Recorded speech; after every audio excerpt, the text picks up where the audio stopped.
Hi, everyone. Welcome to this wrap up discussion of Ships of Merior. This is the final discussion for the second book of the Wars of Light and Shadow series that we have been reading 4 chapters at a time and discussing them every 2 weeks. That puts us at an average reading pace of about 100 pages a week if you're reading the paperback editions. If you'd like to join us for these discussions, read along with us. We're doing all the planning and scheduling on the Page Chewing Forum. Please come check us out there. And for today's discussion, the author Janny Wurts is with us, is kind enough to come answer our questions and tell us more about the world that we've been reading about. We'll do a round of introductions before we get in. Chibi-po, would you like to start us off? Of course. Hi, Chibi Po, longtime reader and of Janny's works and other fantasy, but hers are probably are my absolute favorites. So better than Tolkien. I will say it. I haven't read Tolkien recently, but I think I might agree with you.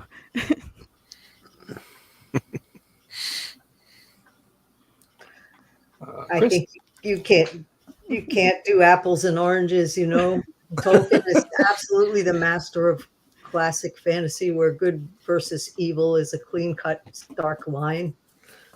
But this is different than that. Very good point. It's true. Yes, each for their own thing. Janny, would you like to introduce yourself? Well, here I am, author and illustrator of The Wars of Light and Shadow. The project has come to a close with the finish of Song of the Mysteries. I began the planning for the series in 1972 and finished the final draft in 2022. So really, you're looking at the culmination of 50 years of thought and planning, and the series is the tip of the iceberg. The history behind it and the intricacy of what is actually happening behind the scenes is massive. So hopefully we can play with some of that today, if you're curious.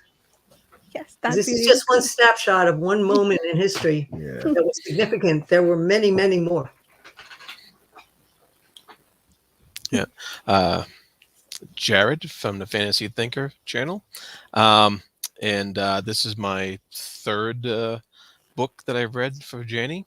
And you're right. You can tell these are smaller snapshots of a much greater picture, and eager to get into more. My name is Chris Munn, sometimes booktuber, sometimes appear in live streams chatting about great books, as it turns out, and this happens to be another great book and a great book in the series. And I think probably slightly different tone from Curse of the Mystery. I think we pretty much all agree with that in terms of with the approach and kind of the ease with which we kind of set into the world at the very start of the second book. Yeah. I think we got a lot more time with our main characters and watching them. Well, at least Arathon, I think we watched them have a lot of quiet moments. That was nice. Yeah.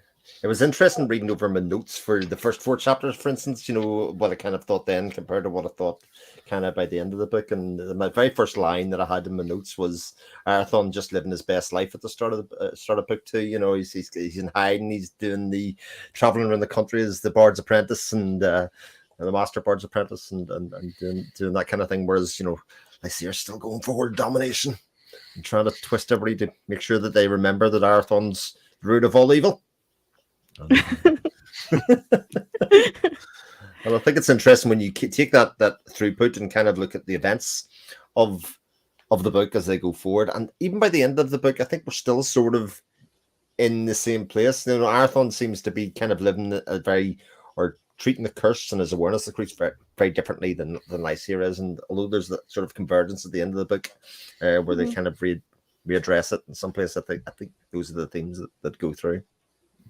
Yeah. And at the beginning of the book, I was wondering what led to your decision, Janny, about having that time gap at the beginning of this second volume from the first. Well, we're looking at the significant events, if you remember the prologue. Mm-hmm. And so this would be the first moment where there's a significant event. And if you think about it, the Okay. tone of Curse of the Mistwraith, here you've got one character that was a prisoner of war, captured by his enemies, abused by his enemies, two characters exiled that don't like each other very much, dumped into another world where, just like the reader, you have no clue what you're facing. You don't know the factions. You don't know the political setup. You don't know where you fit. Your accent is all wrong. You're displaced. So, like the characters, you're forced to absorb that bigger picture. In Ships, we've had enough time to settle out a little bit, and there's a little bit of room for fun around the edges. And so I spent the opening scenes developing the characters and giving them more facet and more depth that I did not have space for in the first book. I couldn't possibly do that.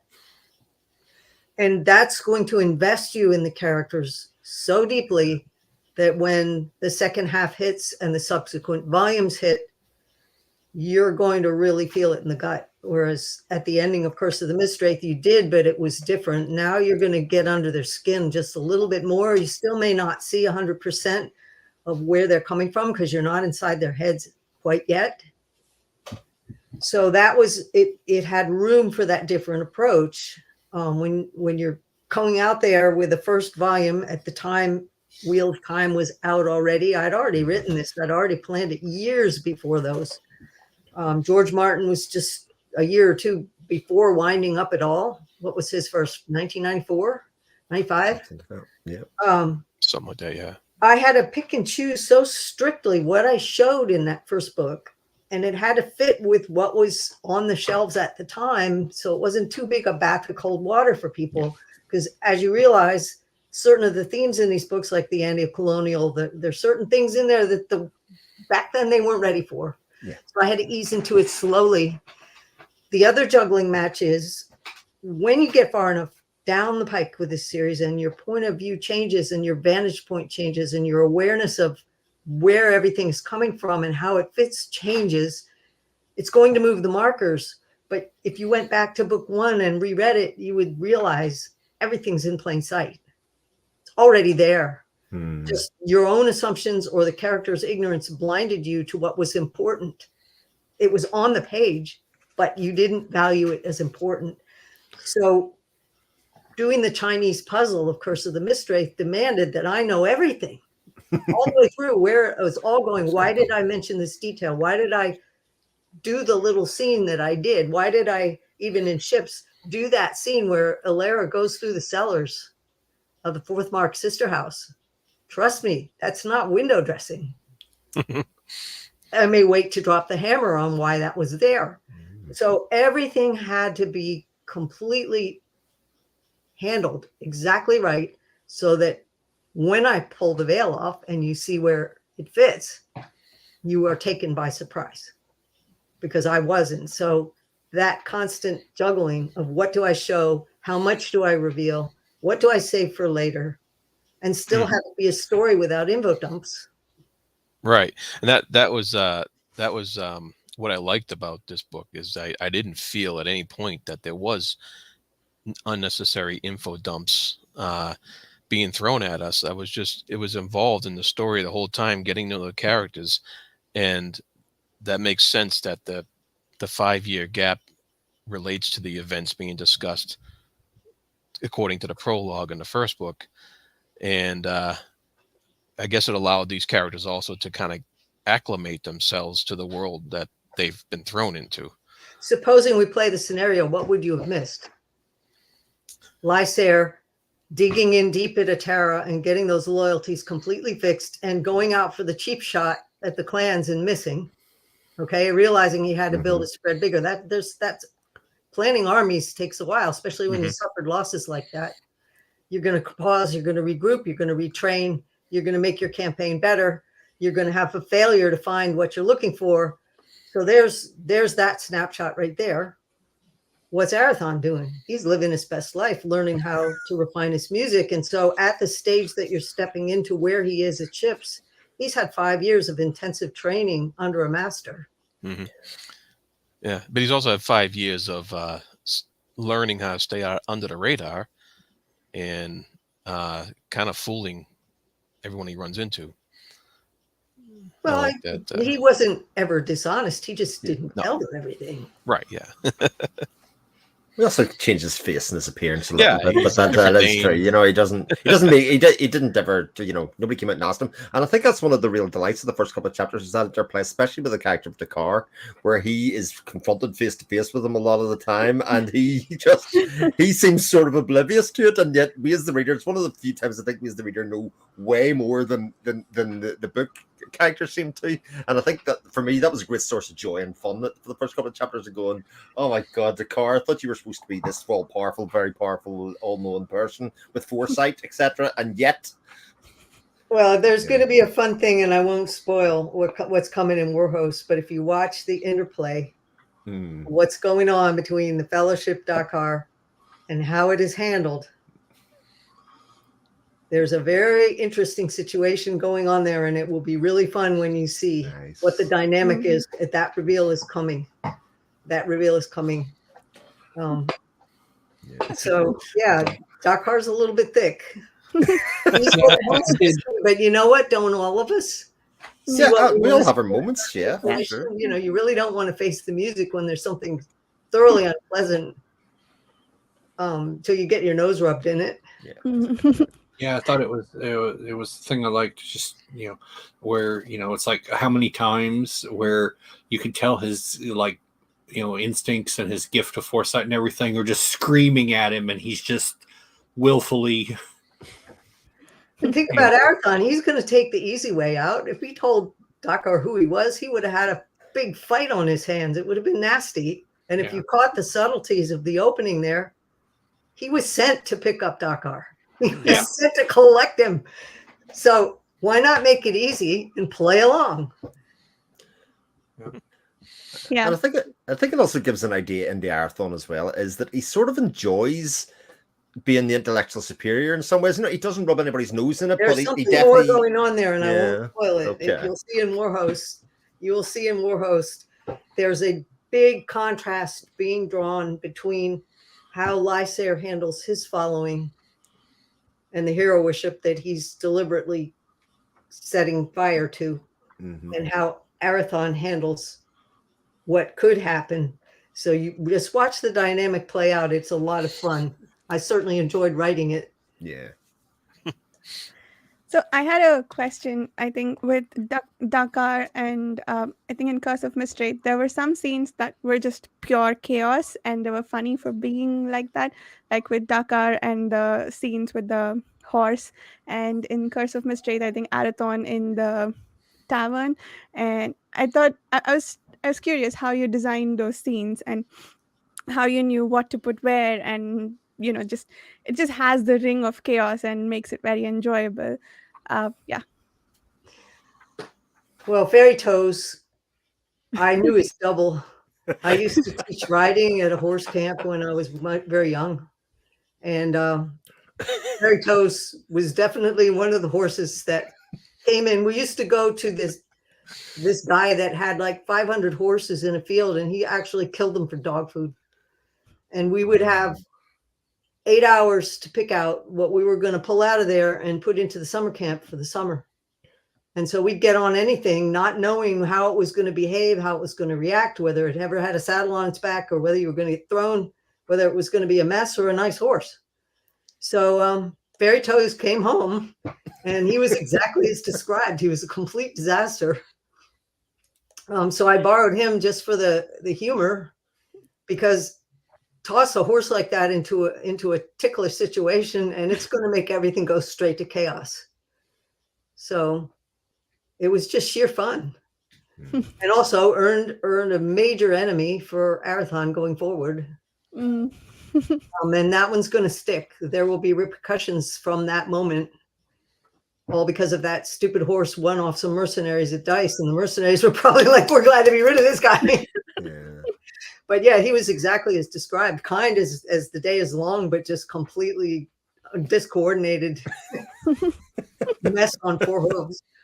He was almost endearing, and he was huge. He wasn't a little horse.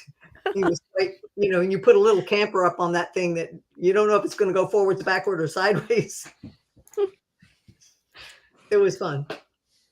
Yeah, those scenes were a lot of fun to read for sure. I think Curse had fewer scenes like that, but I think Dakar, although many of them had terrible repercussions because of what happened afterwards with Dakar, I also enjoyed the scenes with him trying to bring the Iats to attack him so he could get out of doing physical labor.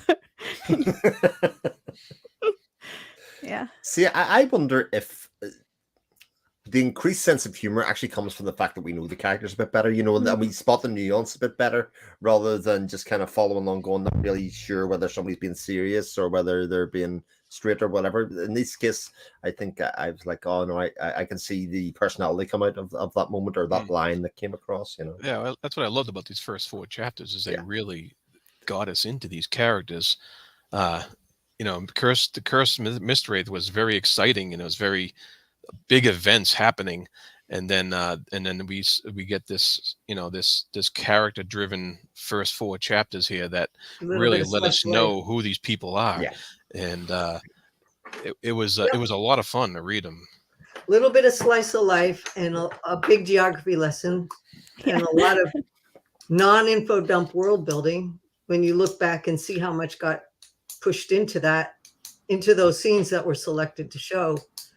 So, and all of that matters because nothing was arbitrary.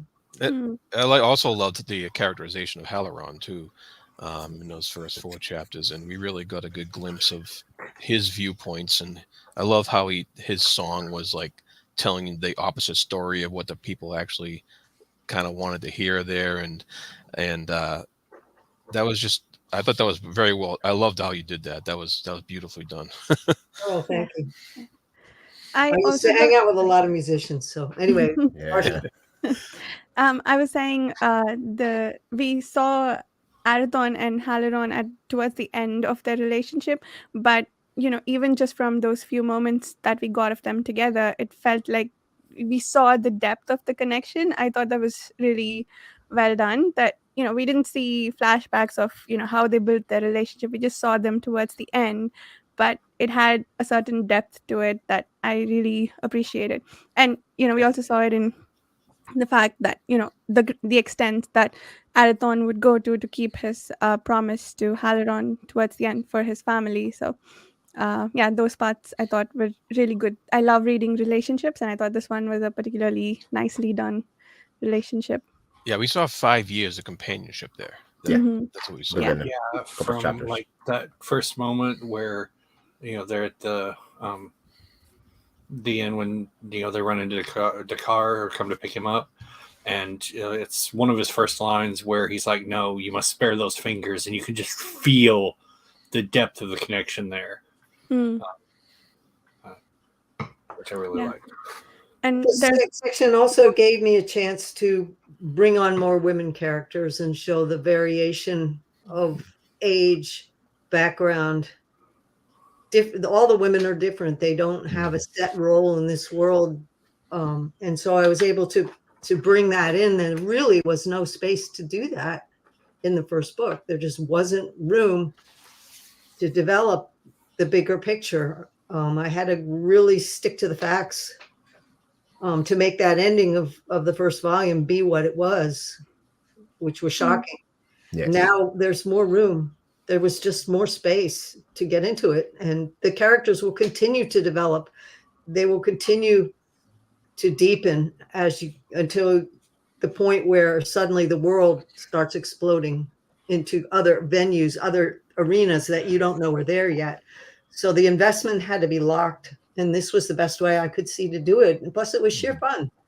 Give the reader a break, you know?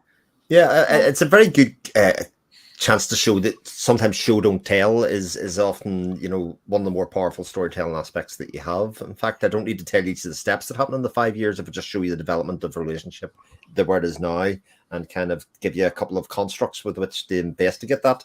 In terms of just saying, remember 2 years ago when we were doing this, or 3 years ago is when we did this, you know. Well, you have to realize the way these stories were constructed, the action happens either simultaneously or forward. I don't backtrack and follow characters where they were a month ago or 6 months ago. And so really fitting that all together too, so it all stayed chronologically in line, and adding in the logistics. How long does it take to get from here to there by whatever mode of transport, or you're building a troop? So, you know, when you look at that dictates the timeline many times. And what I had to show first, second, and third was dictated by where it occurred on the timeline, and then choosing which point of view to demonstrate what was critical, because I could have told it from any of 7 or 8 different ways. Choosing which character and which moment is going to be the exact one. So there was a lot of planning involved, but a lot of it was organically planned, but also it was very deliberately stepped. No wasted space. Even though it might look like it's dwelling on something that isn't going to matter later, when you get to later, you're going to go, oh my God. This led to that, which exploded because of that. From one of the things that I really like, and it's in Curse here and in Ships, is how often, you know, Arathon and Lysaea are like the focal points of, you know, things, but you, particularly with Arathon, the scenes where you have a chapter or such, you know, from his perspective are very sparing, at least from what I can recall. It's always, you know, from someone else, you know, observing him. And it's something I really like. Like, I think at this point, and I may be remembering them wrong, we have the scene where he's, you know, wakes up after in Curse, you know, from his point of view, where he's and realizes he's been, you know, addicted to the drugs and is dealing with that. You know, we have that from his perspective. And I think for the most part, and then the one where right after he wakes up, I believe, in Aethera. But then a lot of times it's from other people's perspectives, and it's a really interesting narrative choice. It's one I like, and I just wondered, you know, why you thought that, because, like I said, we don't get a lot of moments of seeing in their head, but when we do, they're really impactful. There's a reason for that, and you'll notice when you do that first moment in Ships where you do see, or in Curse of the Mistwraith, when you do see into Arathon's head, he's not in control. We're talking a person who was a master initiate by the age of 18, left as an adult to take charge of a kingdom that was failing, starving, because he thought he could help. He was rigorously trained to carry power. He will not volunteer anything. If you ask, he might answer. And if you look in microcosm to macrocosm with the fellowship, you will see a progression there of the same kind of handling. The elder powers in this world, and I'm talking ones you don't know are there yet, walk extremely softly. They're not going to volunteer themselves. This is not a Malazan where it's in your face, where the magic is happening in your face. Absolutely not. You could walk by these guys on the street and never realize they were even there until the earth shakes under your feet. So what you're seeing with Arathon is that product of that rigorous training, and that will be gone into later.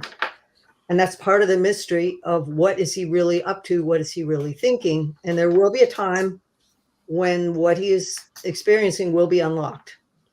But that time is not now. Oh, yeah. But there's a reason why the elder powers work that softly. There's a reason why they don't answer unless they're asked. And there's a reason why they don't volunteer how powerful they are. There were several sections in this book where I asked myself, what is Arathon up to? And I was just like, there was no answer yet, but because there was even like a section called Duplicity, and it involved him specifically. And I was like, there's something more to this. And I didn't know, of course, because I could tell it was going to be revealed much further down the line. You guys, when you discussed the last time, I think you were all going, how did he get into that armory?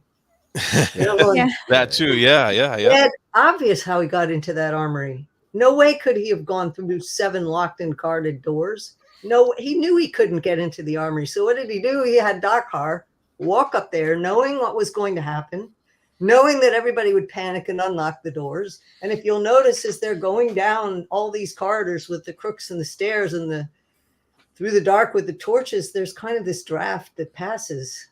He can control shadow. He can hide his presence. Of course, he just followed them in. Yep, the door let him in. So yeah, think about that. If you think about that, how did he do it? He often operates like that in plain sight. But people aren't expecting it and they miss it. So yeah, who would have imagined that 7 locked and guarded portals could, if they'd stopped to think about it? But people run away with their assumptions all the time. And this was a case where they ran themselves right off the cliff. So yeah, it's sort of amusing when you begin to look backward at some of what goes on, where you go, what was he really doing? Yeah. When you unravel it, and you will, it'll often be pretty much in plain sight. Yeah. And it was also in the way he took over that ship, and the way he approached his whole plan with the building of the ships in Merior and the subsequent final battle in the what's the other place called? Wearmouth? What's the other place? Wearpoint. That's right. Yeah. And how that all tied together, and you because you're not explained what his machinations are to get to. Yeah, but you know that he watches everything. Yeah, exactly. And they're all there. Nothing when he put together his network. Right. In that 5 years, he went around. So think about it. If you know where the trigger points are, you know exactly what to pull. Yeah, it all made perfect sense how it all played out, but it was just all so very subtle how it was all put together. And now you're seeing why you can't skim these books, because the fascination is not with rushing through it. It's trying to second guess something. Is you miss the second guess because of your own blind spots. Yeah, well, that's why I got like 15 pages of notes here. Only 15. You should see how many pages of notes I have. You write really small, Jared. This is the very decrepit old spreadsheet timeline. Here's some of your special features here for Ships and Worlds. Oh, wow. So you see characters and factions along the top. The parallel divisions are each chapter. The dating is on the left. What happens with what faction. So I can look at a glance and pinpoint any scene, exactly what the characters were doing, because 9-10 books down the line, I might need to remember where that was. Sure. Or how many years passed between here, or how old are these kids that were 7 on the beach at Merior as the years pass in the series. So yeah, I have extensive spreadsheets for every volume. So I can pinpoint, and there weren't anything like computers when I started this. We didn't have an electronic file. It was all done on a typewriter, and it was sent in bulk to Britain, a manuscript about this high. I would spend a day at the Xerox man, copying the pages to get a copy that I could part with out of the house. So yeah, back in those days, everything was paper, and I've just kept going that way, which is good. The software that would have been created on, if I kept going in 2000, would be dead now. Yeah, it would be gone. It was interesting. Somebody, I think it was Joshua in one of our chats the other day, pulled up a thing from behind his desk and said, "Can everybody tell me what this is?" And it was a typewriter, but in the old clamshell, cover that they used to have, so it just looked like this kind of like trapezium shape. I was like, "Oh, that's definitely a typewriter," and I went, "Yes, it is." A lot of people going, "I would never have guessed." Is the original Royal portable typewriter that I bought at a tag sale for $20. Portable, it fits in a box, metal typewriter, no electricity. Mm-hmm. I spent about $25 having it cleaned and tuned up, the springs fixed, and I wrote Sorcerer's Legacy. I wrote most of Cycle of Fire on that thing, and I wrote a lot of the early form scenes for Light and Shadows on that typewriter. I still have the type scripted pages. It's all going to the Eaton collection, so they will have the paperwork. But yeah, I still have that typewriter because I said to Don, one day we're going to have a nasty hurricane. We'll be out power for a month, and I'm not stopping writing. Nice. So I still have that old thing. It'll be running long after this computer is junk. Those Yeah. machines are beautiful, like beautiful pieces of machinery, and people just discarded them for nothing at a certain point in time. I remember picking one up, my mom picking one up from their old offices when they replaced them all with electric ones. You know, they did white out and that kind of stuff. You know, we're upgrading, but these beautiful mechanical machines just came out and were just discarded, like piled high, and oh, it's so beautiful. Yeah, I couldn't part with that. It's Yeah. still here and still could be used. Absolutely still works. I can still get ribbons for it. They still make them. You have to search the internet, but I'm sure somebody's looking you have after to them clean off somewhere. the keys with a little brush because the ink would get stuck in the, That's right. and your E's Oh, would be yeah. all filled in and your O's would be a dot. You know, That's right. And one of the things that strikes me everywhere in about those days, you know, because I would get up in the morning and from the day I sat down, from the hour I sat down at this desk, I would write. I didn't have to do social media. I didn't have to talk to editors. It was too expensive to talk to editors, you know. So there was much more time to create something like this than there is now, because everything has to be done that fast all the time. Yeah, you gotta seek out creative time these days. It's not like yeah, I remember those days. Yeah. Even for those who do creation full time, I guess it's a subset of other work that you have to do. Well, the learning curve and the steepness of expense to start, when you think about it, back then I needed a junk typewriter and a bunch of paper and some ribbon. To paint, I needed a box of paints and a handful of brushes. Off you go. Now, the investment in technology and then the continued drain of keeping up, it's like paying a loan every X number of years. You have to reinvest because you can't connect to anything anymore. So I find that maddening. Yeah. It's almost like a tax on creativity, you know, or on the creative process. I'm going to talk about chapter 5 for a while because I just love it so much. So I have a couple of questions about it, right? I've said what I've said about chapter 5. I think it's one of the greatest chapters I've ever read in anything ever, and I've been kind of going over why it resonates with me so much. And I think one of the things, and I think you sort of touched on it very, very briefly earlier on, Janny. I've been a musician, played in orchestras and bands and that kind of stuff, and in some very big venues. And there's a couple of occasions in my life where I got what you wrote in that chapter for Arathon when he was playing. That almost sense of, like, not just him, but everybody in the room had that sense of euphoria while he was playing. And the words, music, the writing, everything kind of meshed into one. And everybody kind of sat above what was happening or what was being said to them, following this sort of political takedown of the lyrics, etc. that was going on there. And I just, reading it, experiencing it, then reliving those memories. Were they your memories, or did you lean on other people's memories or stories as well to help you do that? Because it hit it so on the nail for me that you know, it certainly had to come from somewhere. Music has always been an addiction for me. I love traditional music. I was an early proponent of electronic music. In fact, the final volume is dedicated to Larry Fast, who's invented the group called Synergy, where he didn't just invent the music, he invented the instruments long before they had polyphonic keyboards, long before things were sophisticated to that degree. I hung out with musicians. I jammed with musicians with traditional instruments. I still have a loft full. I decided not to go into music professionally because I couldn't have the killer instinct on 3 arenas at once. So writing and art was enough.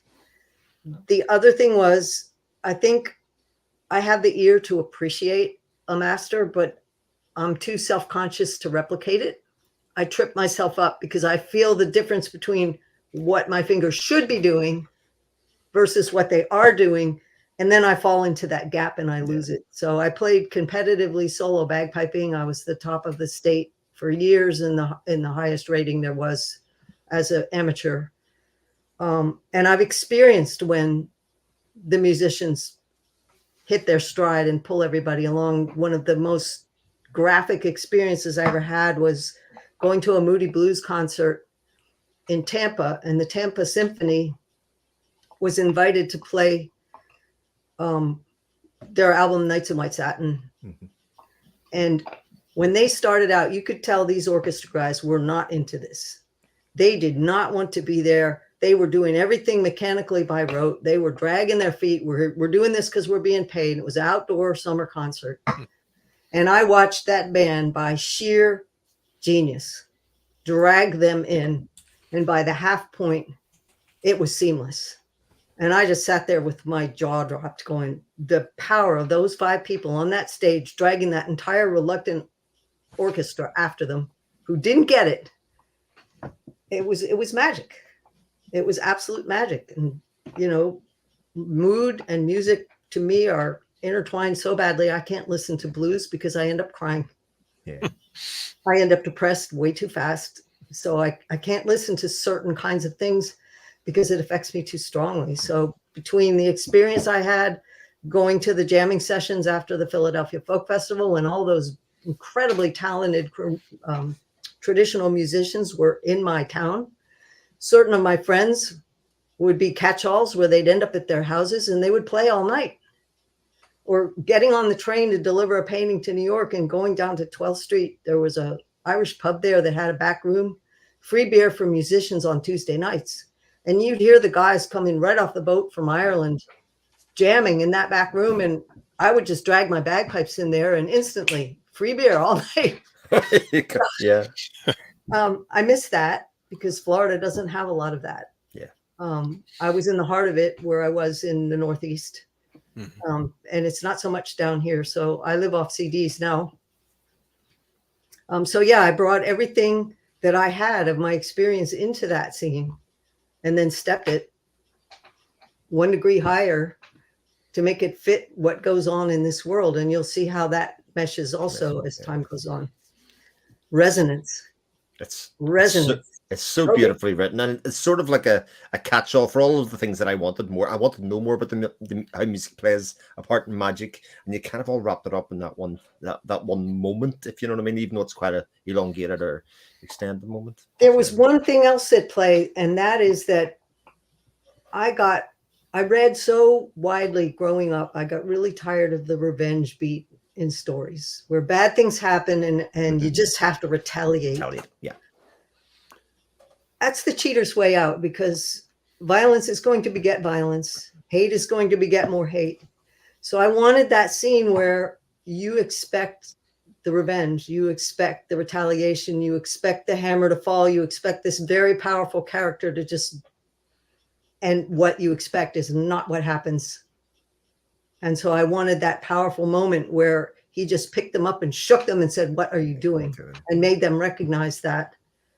So I wanted that shocking, this isn't going to be a revenge story.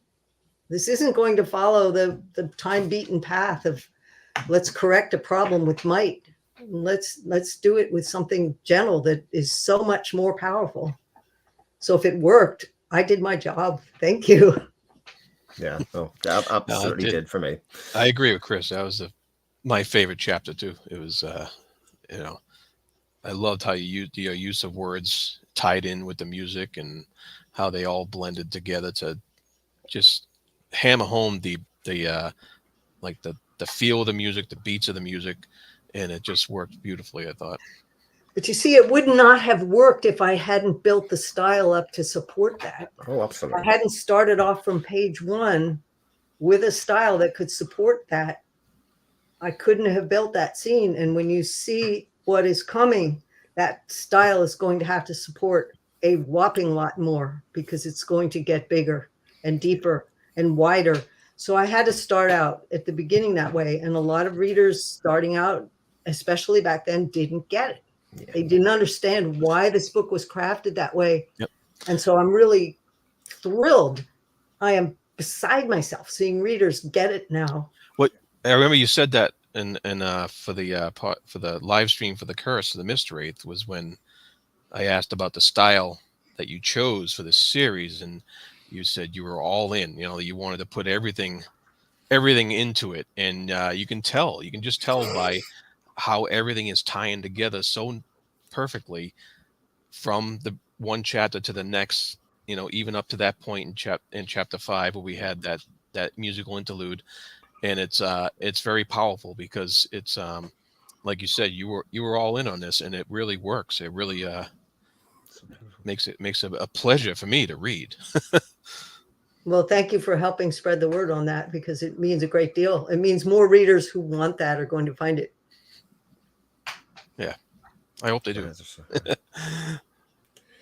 And it also strikes me that, and not just actually this series, when we think about things that are attractive about people, or where we follow people, you've always got Lysair, who is this kind of charming, attractive person that follows along, this military leader, somebody with military might. But actually, us as the reader and our sympathies, we appreciate, or certainly I do, and I think a lot of people, we appreciate intelligence in our characters. That's the thing that we really find attractive. The person that's the smartest person in the room, or the person that seems to know what's going on when other people don't know. And that, obviously, at this point in the series, that's very much Arathorn in these books. I would say it's Mara in the Empire series, etc. Going back as well. Again, those kind of very strong people that kind of, when everybody else is losing their head, they're planning out methodically, this is what's going to happen. And whether you tell the reader that at certain times, like by the time we get to the end, we see the effects of the curse through Jarrett, obviously, and the effects of Arathorn. But Arathorn knew that was going to happen to him, and he planned for Jarrett to be there. He planned for everything to happen in the sequence that had happened. And you go, oh man, love how smart that is and how well planned out that is. And it does lead me to a sense of distrust in where you're leading us, Janny, sometimes, especially with the boats being built, etc. Oh, we thought the story was going to go down one path, but it was like a red herring, which I both appreciate and go, I'm now dubious going forward. Whatever you tell me, I mightn't just totally buy in immediately to what's going to happen. Maybe there's something else coming that I'll not be able to see. But it does make it fun. It does make it fun. There's more coming. I spent time in shipyards. I spent a lot of time on period vessels. I've done a lot of sailing in my time. So yeah, if you're going to go into a shipyard, you may as well feel it. I want that experience on the page. Some people don't like that. They don't want to be bothered with the details. But to me, a really great book can take you a place you never went in your life. And as far as what the characters are doing, I mean, I did Outward Bound at 17 years old. I've done a lot of strenuous sports, a lot of strenuous wilderness. I've a lot of offshore sailing, a lot of things that put me on the edge of where things can happen. And one thing that people have taught me in situations that get tense, where an accident could happen, or an accident does happen, or there's a life-threatening moment, or somebody passes out in a crowd, the people you don't expect to come forward often are the ones who handle it. And I'm not one that naturally freezes in a situation like that, but most people do. They have no idea what to do. And so they do nothing. Mm-hmm. But you learn to realize that the quiet person, the person who doesn't look like the hero, the person who doesn't seem to have what it takes to stand forward and shoulder the load, that's often the one that's going to shock you and be there at your elbow while you're neck deep in trying to solve the problem. And so I wanted that feeling of what is it like to be among characters that are going to move, or which character is going to move in this situation. It may not be the one you think. Mm. That's life. And books often take the beaten path and show us what we want to see. Yeah. Sometimes it's more fun when the book shows you something that is not what you expect to see.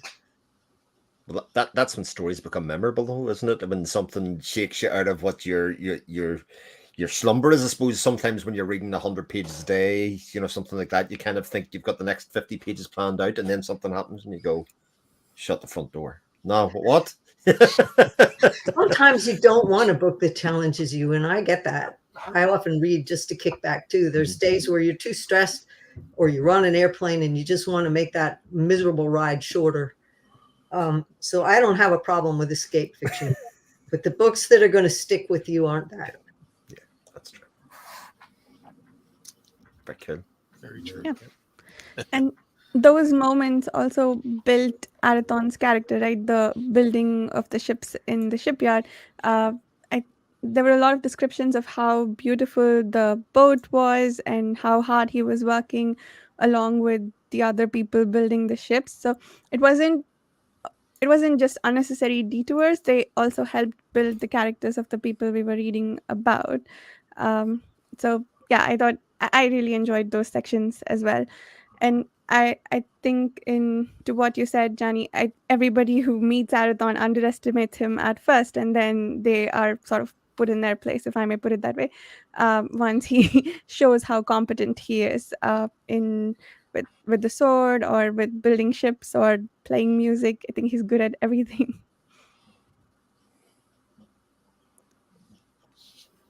I had some questions about the magic, if we may change subjects, unless uh, so in Me the I think we've had a lot of scenes of the Fellowship doing magic, and they're all we've established that they're all really powerful sorcerers, but all the magic that they do is long, drawn out, takes several hours, sometimes several days to work. So I was wondering about your decision to build the magic that way. It's not bright and shiny and immediately acting. So I was curious what your magic is inspired by, or why you chose to.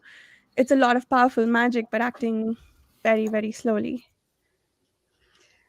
What you can see Mm, so far is what they wanted you to see so far. I studied a lot of physics. I worked in the astronomy department in college.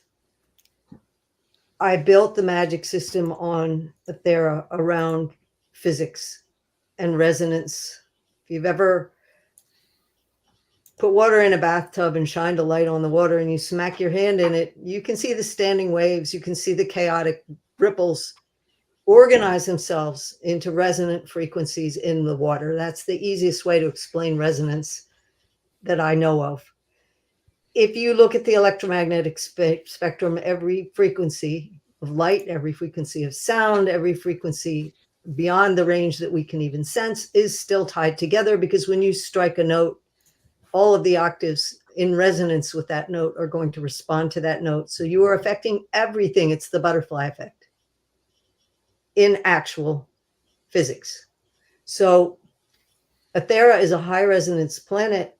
It has it's smaller than Earth, but it has a denser core magnetically. It has more axial tilt. So for a smaller planet, it will have the same, or a short range of seasons. You're going to have a wide range of seasons because of that axial tilt. And you're going to have a very powerful magnetic field because the bigger iron core and that axial tilt and that spin is going to create a powerful electromagnetic field. Yeah. So we are talking resonance plus a factor of. So music will access it. Thought will access it. Thought has an electrical frequency. You can measure that in an EEG. Everything, even a crystal has a resonance. Your body has a resonant frequency. There's a resonant frequency to everything on this planet. So you take that into Ethera and you stick it in that high-powered magnetic field where all that reactive electromagnetics are going to hit it. You're going to have a different scale than what you have here. So if you want to get systematic, which I hate that word, to dissect the magic on Ethera, it's all derived from string theory and resonance. String theory, which says an electron can be more than one place at once until it's observed, and then that fixes it in one place. So think about that. There's a range of possibility. It only gets locked when there's an observer that decides that's where that point is in time.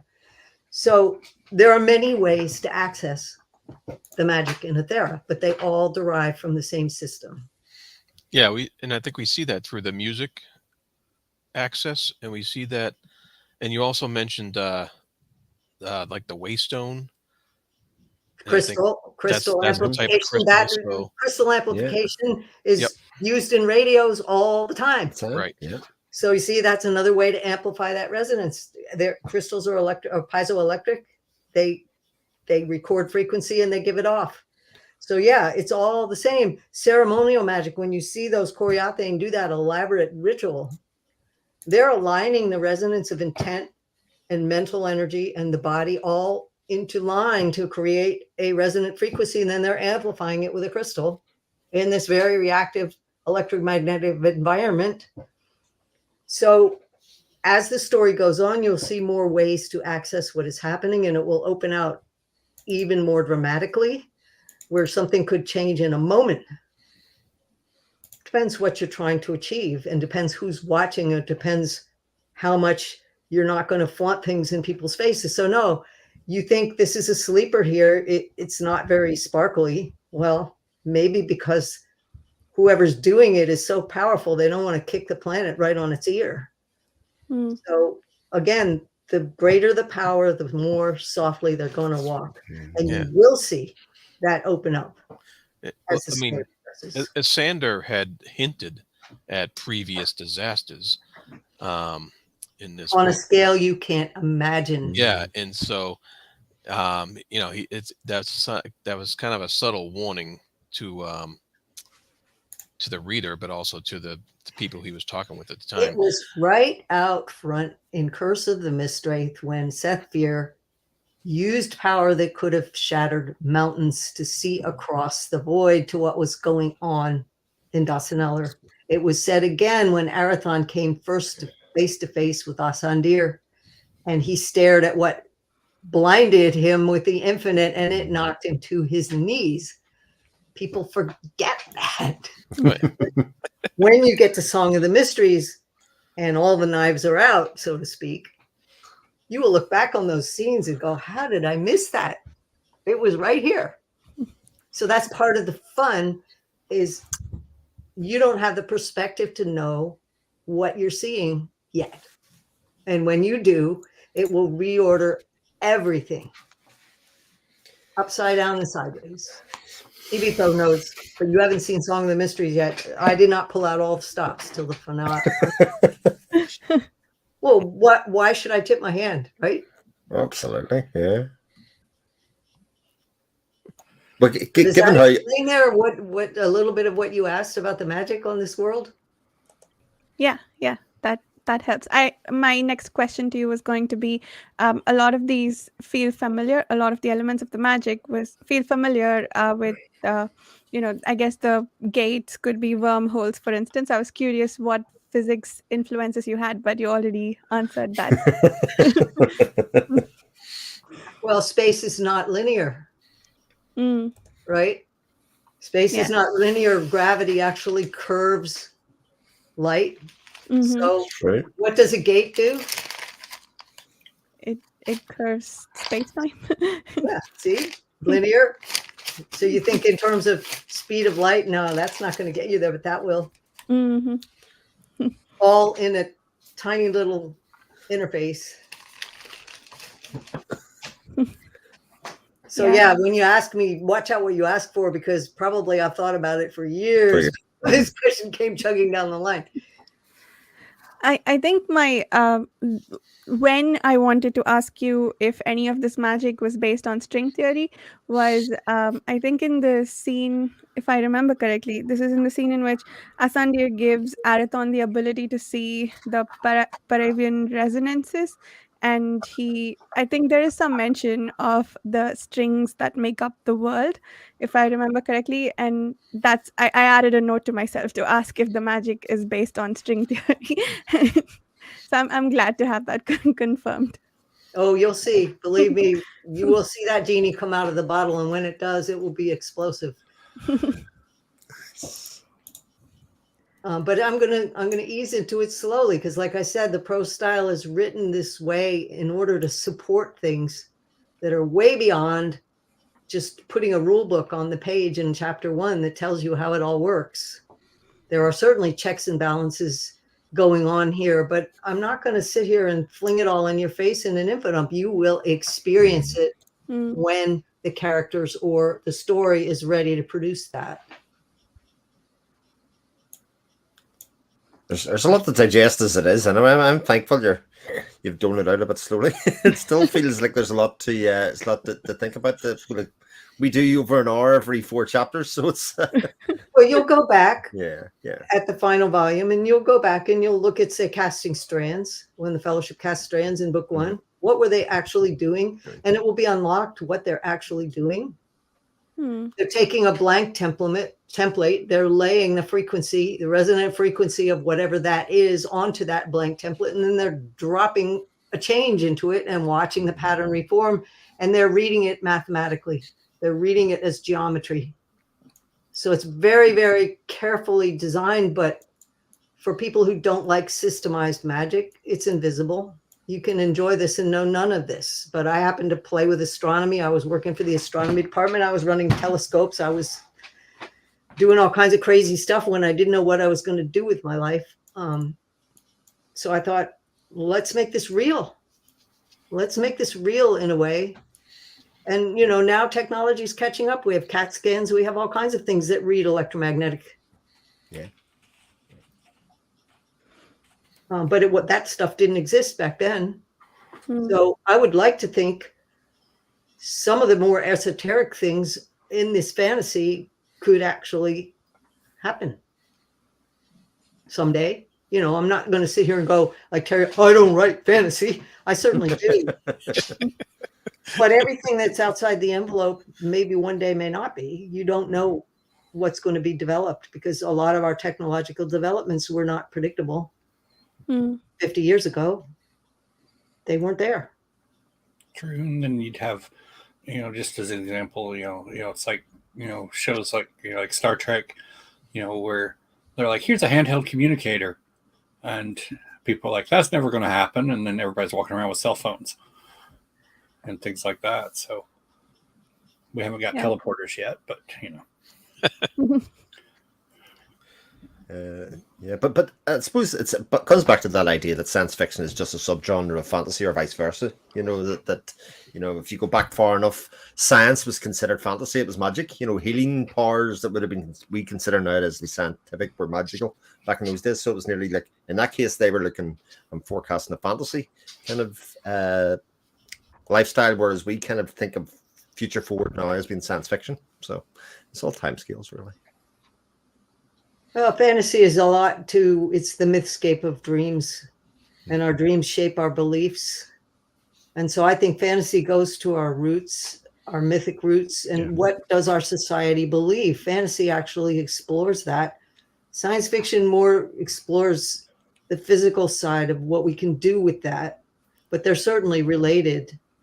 But yeah, if you can't think outside the envelope of your beliefs, which fantasy can step outside of our mythic taboos and our societal whatever that's not normal, we can play with our mythic beliefs in a language of dreams, just as we can play with our inventive, how would we solve this? But somebody's got to leap that gap. And so I've had fights with my college librarian that, you know, science fiction and fantasy are useless. And I said, I beg your pardon. I have had letters from people saying that the Empire series was subversive women's literature in certain cultures on this planet. And there's a reason why the Navy hired science fiction writers to imagine what they could do with their black box money, because imagination is the forerunner to everything.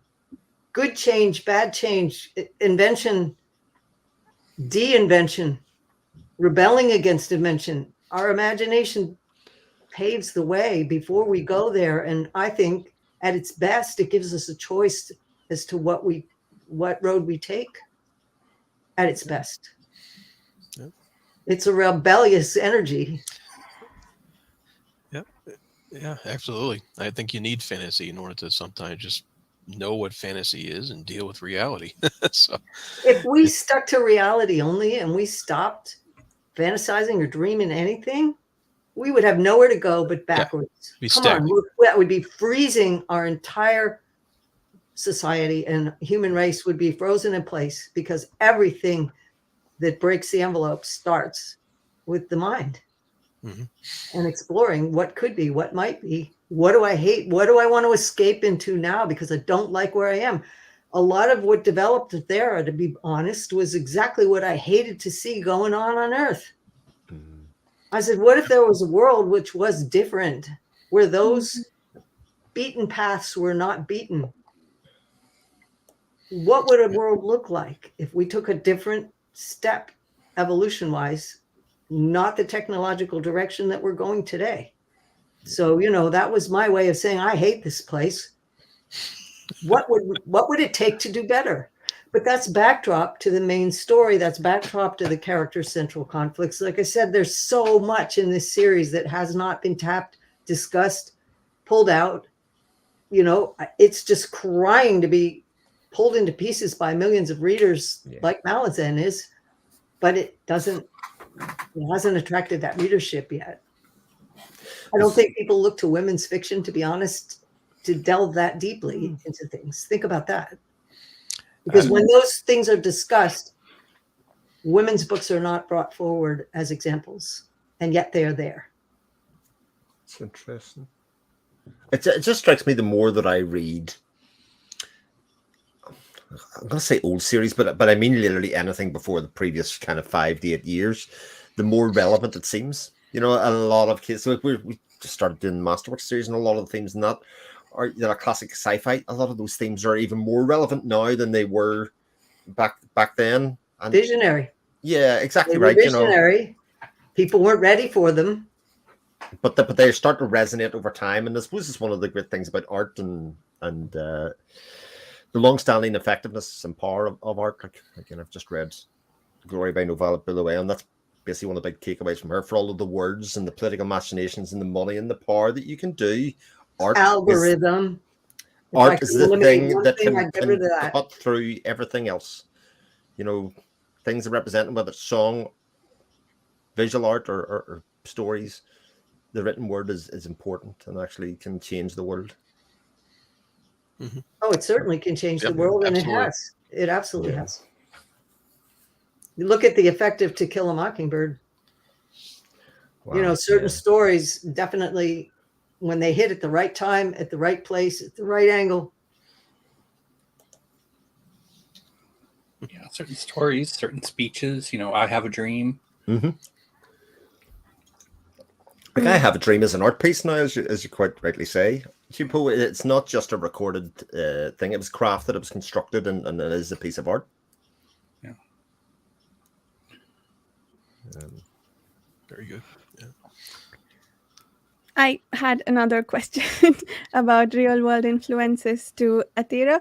So we find out that the 7 are from another world, and that they potentially helped in the perpetration of nuclear weapons, or at least way beyond founded. that. Way beyond that. You'll see. I see.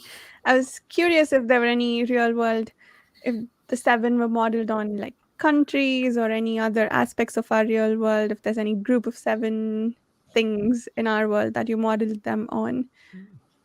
Well, it's a whole lot simpler than that. This is one of these times when, the thinking behind this wasn't too profound. It was too easy for everybody to write Gandalf. And I said, nope, I'm going to put 7 of these guys on here, and then they will have to be completely different. And then no way will they be Gandalf. And in fact, the one that people compare to Gandalf is actually a whole lot not so friendly on the surface, which is Asandir. Yeah. Oh man, he is so crusty. He'll scare the pants off you walking into the room. When you get to know him, it's different. Yeah. You'll see as things go on. So yeah, I threw in 7 because I did not want them all to be a copycat of the stereotypical wizard. And next thing I know, whoops, 2 of them died in history. They're ghosts. That hadn't happened in the fantasy I had seen. So I said, oh, this is going to get interesting. These guys can literally walk through walls. So I was playing with my own mind, to be blunt. No, I actually love that part of it, that those 7, they seem so different compared to, like you said, the typical Gandalf type characters that you find, or even just the powerful characters who are full of magic in other series. It's just such a different approach to those type of characters. And I like how like you mentioned the crustiness of Asander when he went and gave those smugglers the choice there. Or not the choice. Or not the choice, yeah. Well, we live in a world. How do you stop greed? honestly. Yeah, So yeah, not a choice. not a Not choice. a Yeah, choice. I don't see of any way to stop greed unless collectively all of society worldwide stood up and said, no more, no exactly, more. yeah.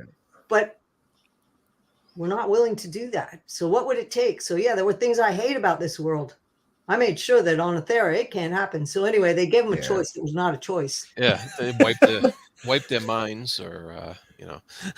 No, Never leave just the room. forget Never this leave a room. one facet that you delved into or leave.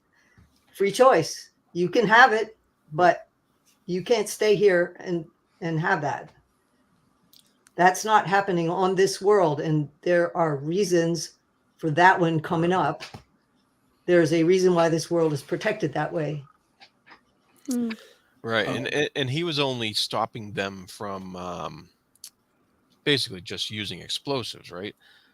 It wasn't Gunpowder, pretty much Yeah, gunpowder. gunpowder. And it wasn't even that's not even the worst of what they came from, but they don't even want to get to that point at all. That's like Once you start down that path, where do you stop? Of mass exactly, killing. yeah. Once you start down mass killing where it isn't one archer and one arrow, one guy with a sword, once you step on that road of mass killing, where do you stop? Now we've got robots that can move quicker than dogs, worm into pipes. We got things that can fly and shoot you down. It's getting very impersonal. So it's a slippery slope. So where do you draw the line? Like talking about things being any more relevant. I mean, literally this weekend's headlines is all about cluster bombs. Like in the very same idea, those same Yeah. themes are still so Yeah, present where do you and stop? present. Yeah. So if you think, where do you stop that you don't get on this slippery slope? That's a pretty obvious place to draw the line when one person can cause more than one death. But that's the line that they where they seem to have chosen to stop this world from progressing past. Whoa, you said stop this world from progressing. Right. Think about that statement. Down one avenue. Down one right. Weapons There, wise. but Yeah. if you think of string theory, how many avenues alternatively might you go if that one was blocked off? If that one was not viable in this place?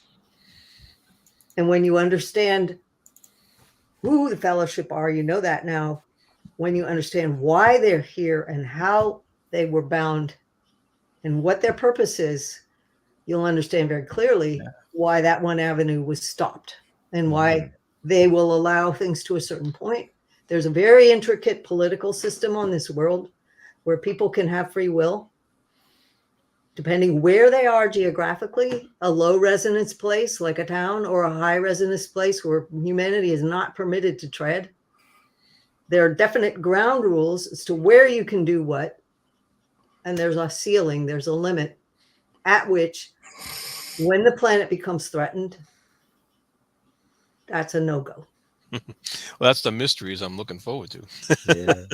Yeah. Well, you'll get to sort that all as you go. But yeah, there's certainly free will on this planet. But when it becomes out of a certain defined pattern where it could cause planetary harm, the fellowship are going to step in. But as you say, there are so few hard lines within the world defined at this moment. Everything seems like a world of possibilities. That it's interesting that there are hard lines and that You'll see. to pay You'll see it attention. demonstrated. Yeah. You'll see it demonstrated when it comes up, and you'll understand very clearly why those lines are there and what they're protecting. But until you know the moral high ground, you can't judge the group, or you can't make an absolute statement about anything because your perspective changes that absolute. And so that's what this is all about, is breaking those envelopes of absolutes until you realize everything is in free fall. Mm-hmm. It comes down to choice.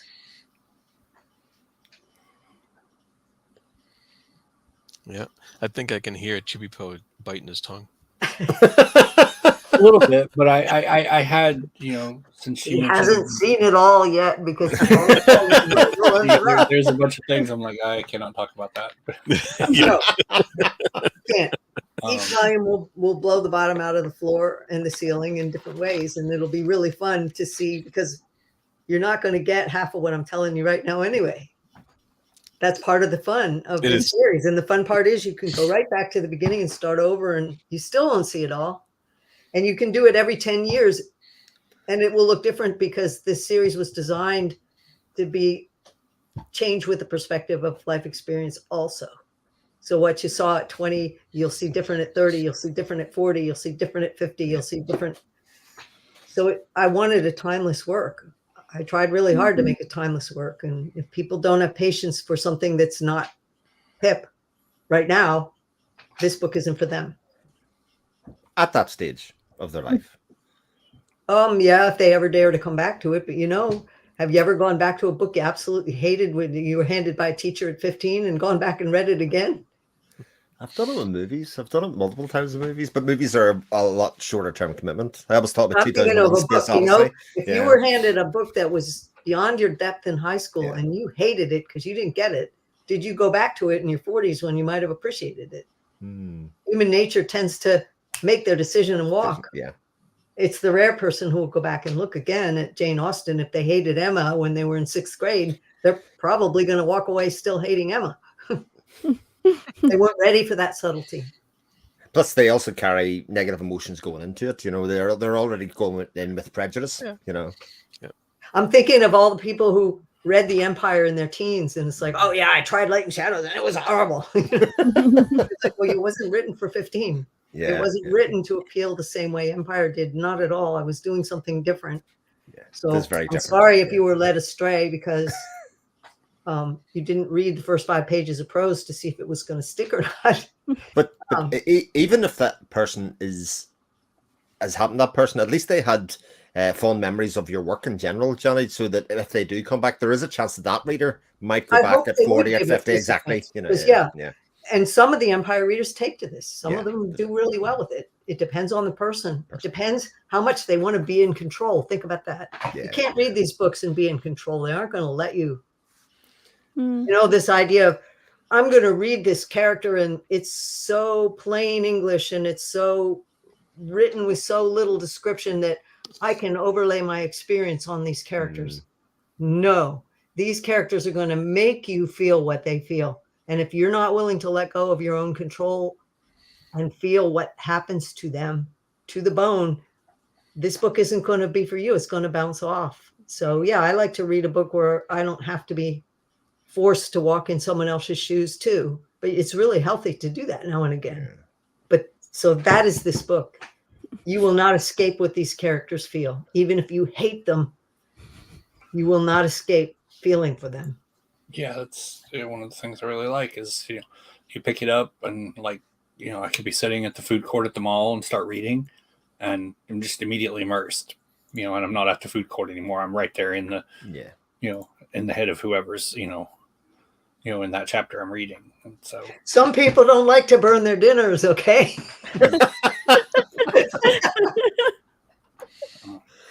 But I did want to, since you mentioned it, and when you were designing the 7, and mentioned that a lot of people see Asandir as Gandalf, and I'm gonna admit that I don't.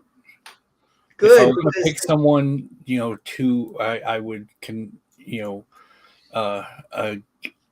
that I would consider one of the 7 to be an analog to Gandalf, it wouldn't be Asandir. It would be Sethvir. They go white hair, white beard. Whoops, wait a minute. He doesn't have a beard. So they didn't read carefully. But yeah, blue robe. It's Gandalf. And when half the time he's not wearing a robe, he's dressed to ride. So yeah, what can you do when people have an assumption that's so strong, they overwrite what they're experiencing? And people do it every day. We deal with it all the time. Yeah. We try to explain to them why this person next to us is a human being and they don't want to see them that way. We live with this and it's frustrating. So that's why I understand and I'm very forgiving of people who pick up these books and they don't work for them. So I just say, okay, you're in a position where you don't want to walk in someone else's shoes. We've all been there. We've all had a tough time, or sometimes people are frozen in their ability to even think of outside lines that have been drawn so hard. This is what you're allowed to think. They can't step out of that. And all I can do is feel sorry for them.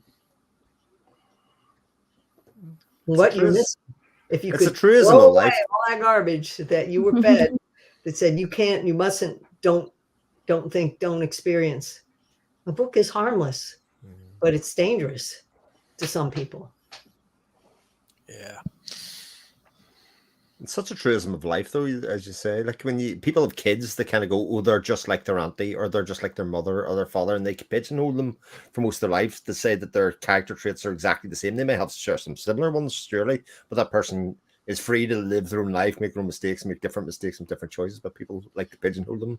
Same as sports people. This person's reminiscent of past sports person, and therefore that's what they get labeled as their entire career, etc. Not able to step out of the boundaries of their own origins. I mean, Hallyran's family. Yeah. And when you look at Arathon abducted Jinnis and forced her to see that, the real repercussion of that will come in the following volume.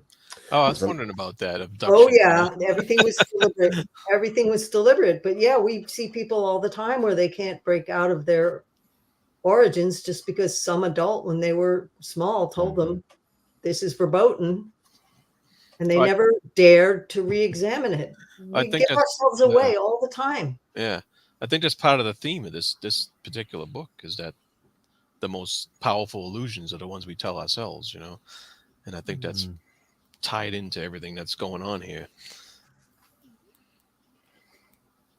If your own belief system won't allow you to see it from another angle, if you're not allowed to ask the question, is this valid? You may come around to the point where, yeah, it is valid based on my perspective today. But if you're not allowed to ask the question, then you've really built yourself a prison. And whose prison is it? It's your own. You're the one that built those bars. Somebody handed them to you and you said, yes, ma'am, and you kept them.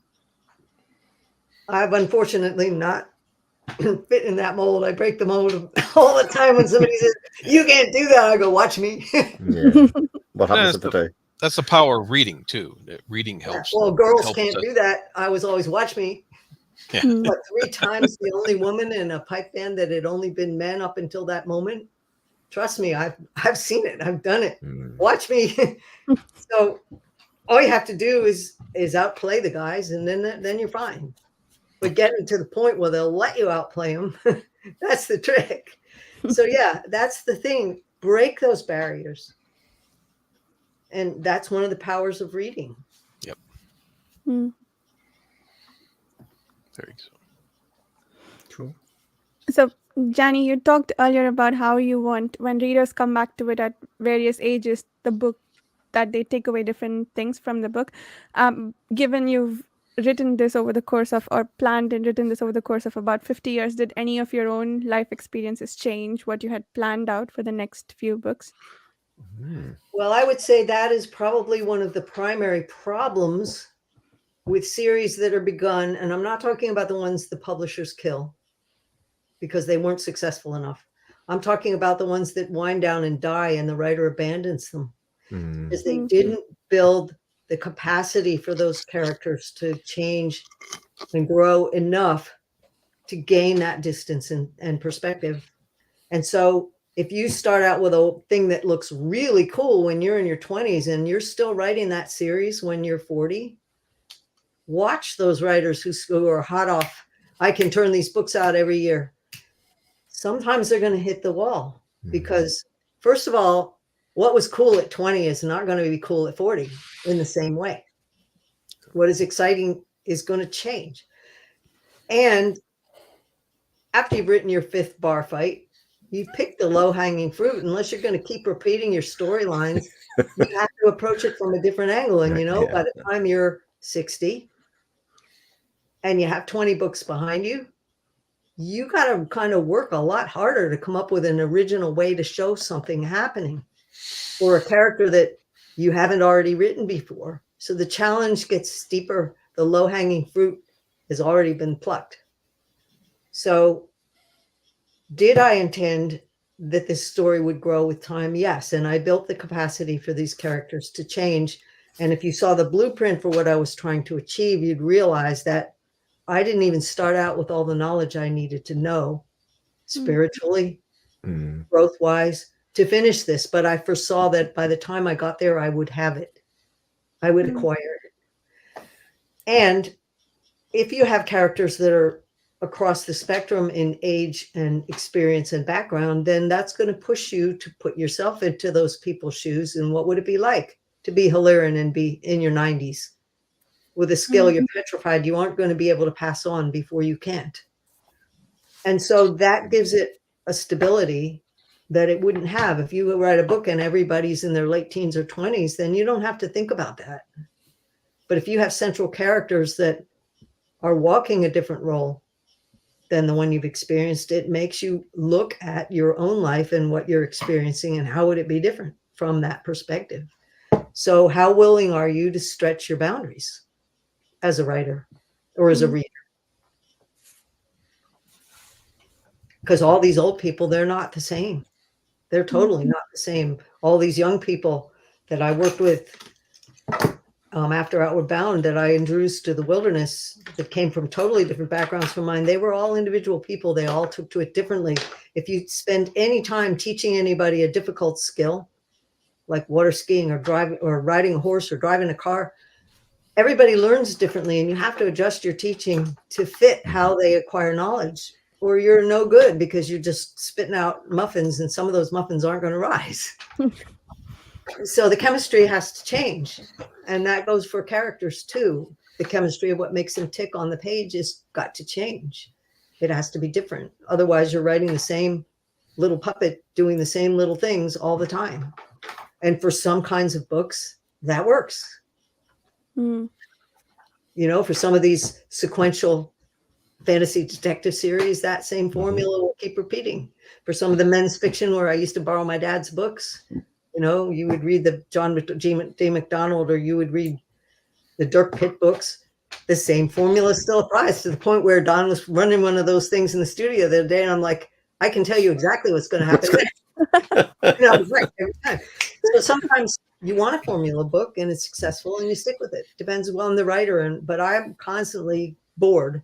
So I'm always kicking over the bucket and going, this sucks. I'm going to do something different. And then you break the egg and you see where it spatters. Rachel had a couple of comments following our discussion about women not being allowed to do things. She says, ironically, I've had the opposite experience where it's the other women who say you can't, and men are more along the lines of that sounds cool. Well, yeah, I've been there, done that too. But I've also been in situations where offshore sailing, where I was the only crew. Sometimes you hit some attitude and it changes real fast, like the first time there's an emergency. And the minute you can handle yourself in that emergency, suddenly everything is erased. The boundaries are erased. You hear conversations you would never hear between men. As a woman, you become invisible in that situation. But there are boundaries. There are certainly men who don't believe that you're supposed to be smart, or don't want you to say something that's going to upset the apple cart, or don't want intelligence applied to this particular problem, and they will lose their temper. And even though you're right, even though the intelligence you're applying to the problem is going to solve it quicker, they're going to bark their knuckles 15 times until they finally come around, and then they go, yeah, you were right. And it's like, well, we could have wasted less of an hour. You know, people are people. Sometimes the women self-limit their peers. I see it all the time. How many times have there been women in science fiction and Janny Wurts isn't asked to the table? Because I think I don't fit with that stereotype or something. I don't know. I can't figure it out. I can't figure it out. How many decades on this planet? All I've said to myself is, if I want to do something, I'm going to try not to let it stop me, and I'm going to keep hammering until I get there. And that's exactly the attitude I've got. So I've been lucky because I was brought up by a father who didn't discriminate that way. If I wanted to get into the toolbox, fine. If I wanted to play with a soldering iron and play with the electronics, fine. If I wanted to drive a tractor, here's how you do it. My dad did not say this is not something women should be doing. And so go get your ham radio license. Fine. He said, that's cool. You're going to learn electronic, theory. You're going to learn electrical theory here. You're going to understand the world that he lived in all the time, because he was a salesman for electronic parts. with an independent company. So, I was lucky in my father there, because he didn't draw me up to be a role model for something that was impossible for my mind. Wouldn't have worked. That's really cool. Yeah, I wish every woman had that experience and had a father that didn't say, sorry, you're a girl, you can't do that. My brothers did. Sorry, you're a girl, you can't do that. My brothers were real busy doing that. And my attitude was, watch me. But my dad did not draw those lines. And so I really have to attribute the gift of a lot of my courage to my father, not limiting me. If anybody wants an idea why I done in my house, you don't ask me, ask my wife. She's the person with those skills in our house. Oh my God, you'd show my mother a screwdriver, she wouldn't know which end went in the screw. It was terrifying when I realized, after Dad died, when I realized how totally ignorant, she couldn't even use a pair of pliers. Shocking. I'm like, oh my God, yeah, I knew I changed the tire when I was 12 and Dad was at work and the tire was flat. I knew that I was the one standing on the star wrench, to get the lug bolts loose. She could not do any of that. She was taught by her mother, if you get in trouble, you stop by the side of the road and you look helpless until some gentleman stops and helps you. Not in these times, lady. It's dangerous. So, different upbringing, different challenging of boundaries. Yeah. And she couldn't understand me. I was the one that shut up in class and would never ask a question of a teacher. Never. Didn't want to draw attention to myself. But she was the one in the front row speaking out and being the A student. And, we were really different people. Yeah. Rachel says, same. My dad would always get excited when I wanted to learn how to use a tool or piece of equipment. It could save your life. Yeah. Not that Dad thought that way. He just, if we wanted to get into the stuff, he was all for helping. So yeah, I drove motorboats and I was in helping him repair things when I was tiny. Because it looked cool. Yeah. Yeah. In my case, it saved me a lot of money. I would be like, we just need to buy a new one. My wife's like, no, let me just play with it for a while. Let me look up a manual. Let me do that. And you go, there you go, it's fixed. And you go, this is brilliant. It's because her dad did exactly the same thing for her. And she had the interest, and she had the relationship with her dad that was good enough to be inquisitive and allowed to be inquisitive. And I think those things are important. Well, my dad was unique that way too, because he always used to try to fix it first and then he would go to the manual. I like that. What, everybody doesn't do that?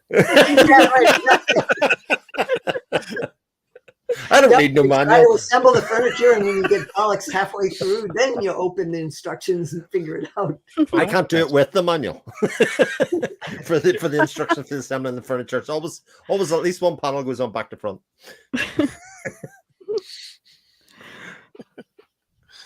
Oh boy.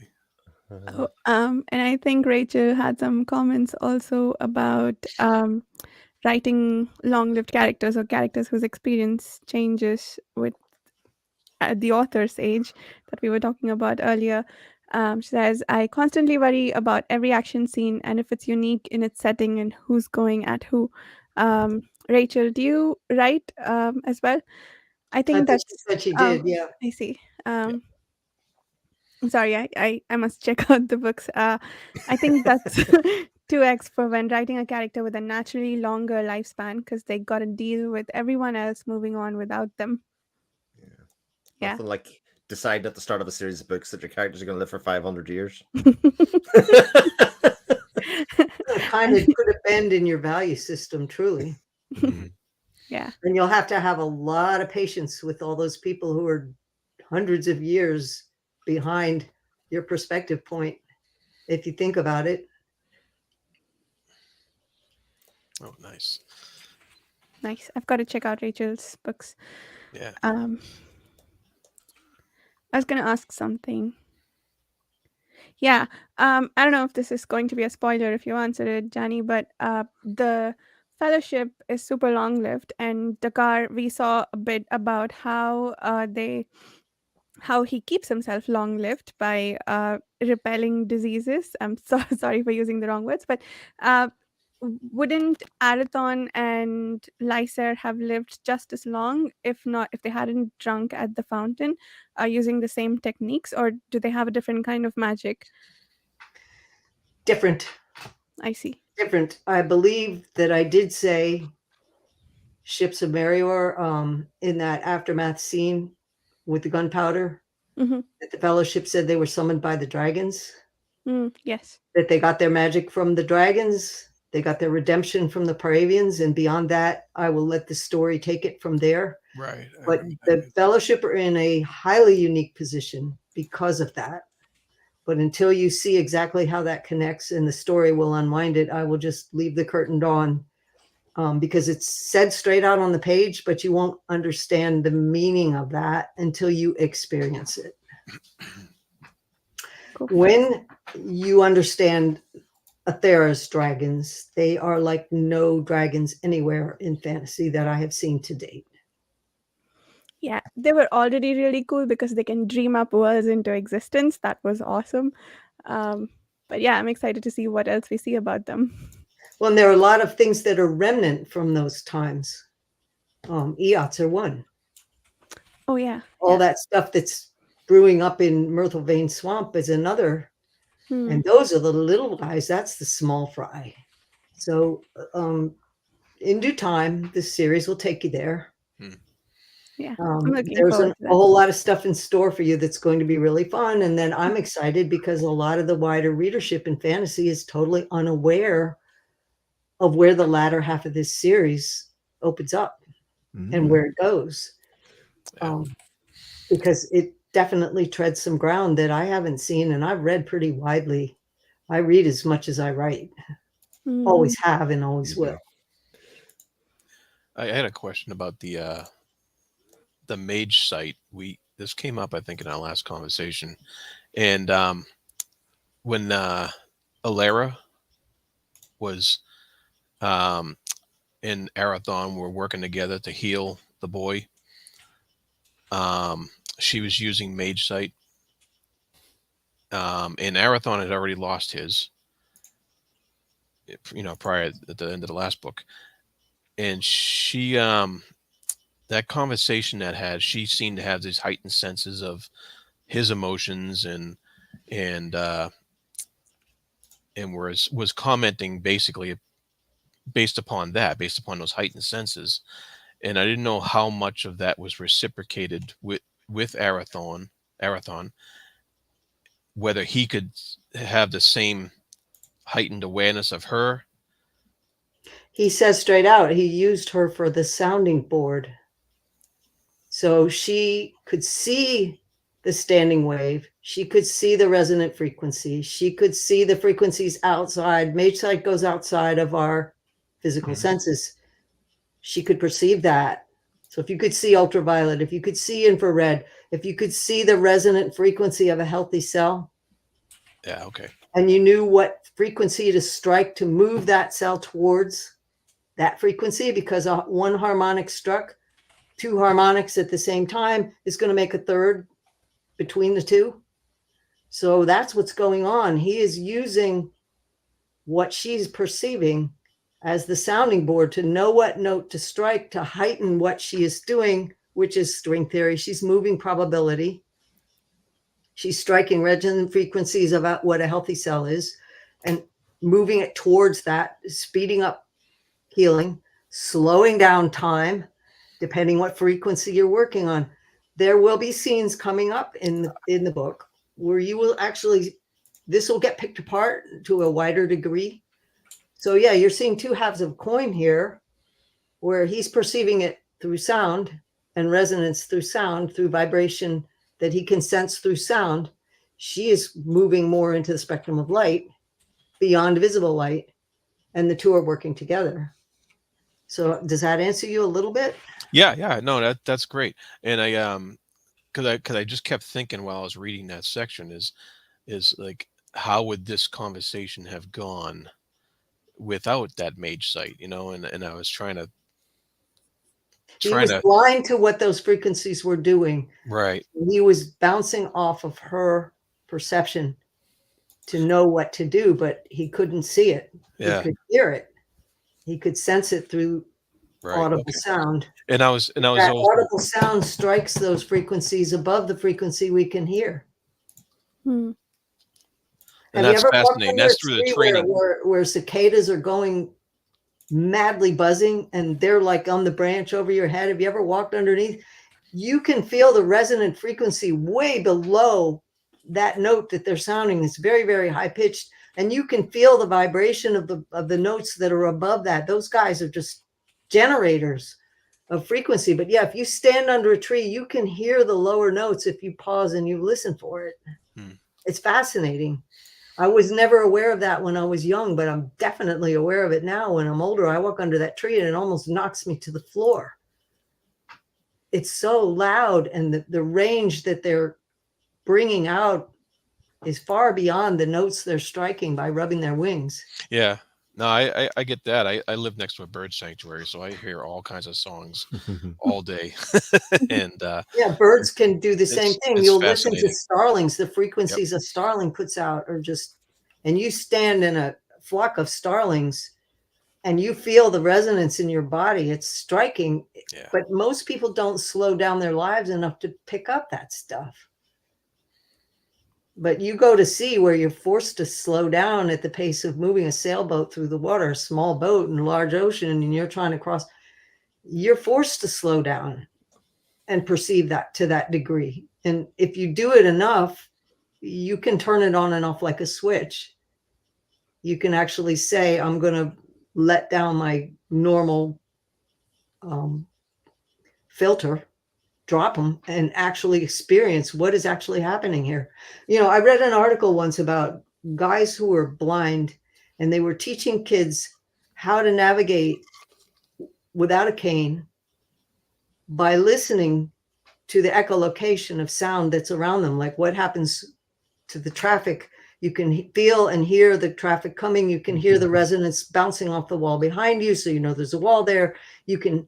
And so I went out after dark, because I often go running or I go walking after dark because it's so hot. I go 10 o'clock at night, and I shut my eyes and I went down the road and I just clapped my hands like that, high pitched clap like a bat would do.